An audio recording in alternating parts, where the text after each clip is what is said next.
5/2/2007 அன்று அளித்த இறுதி தீர்ப்பையும், மாண்புமிகு உச்சநீதிமன்றம் 16/2/2018 அன்று அளித்த தீர்ப்பையும் மதிக்காமலும், சம்பந்தப்பட்ட படுகை மாநிலங்களின் இசைவை பெறாமலும், ஒன்றிய அரசின் எந்தவித அனுமதியை பெறாமலும் கர்நாடக அரசு தனிச்சையாக காவிரி நதியின் குறுக்கே மேகதாதுவில் அணை கட்ட முயற்சி மேற்கொள்வதை எந்த வகையிலும் ஏற்றுக்கொள்ள முடியாது என்பதால் கர்நாடக அரசின் இச்செயலுக்கு தனது கடும் எதிர்ப்பை இப்பேரவை தெரிவித்துக் கொள்கிறது.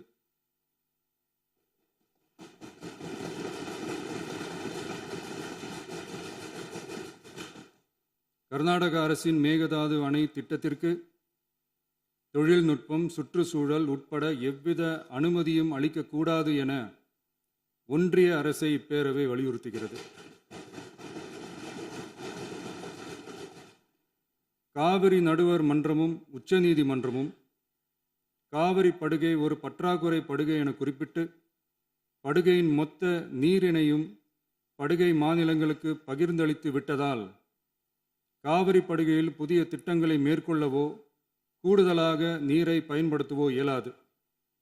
காவிரி பிரச்சனை இரு மாநிலங்களின் உணர்வு பூர்வமான பிரச்சனையாகும். ஆதலால் கர்நாடக அரசு மேகதாதுவிலோ அல்லது காவிரி படுகையில் வேறு எந்த இடத்திலோ அணை அல்லது எவ்வித புதிய நீர்த்தேக்க திட்டத்தை பிற படுகை மாநிலங்களின் இசைவு இன்றியும் ஒன்றிய அரசின் ஒப்புதல் இல்லாமலும் மேற்கொள்ளக்கூடாது என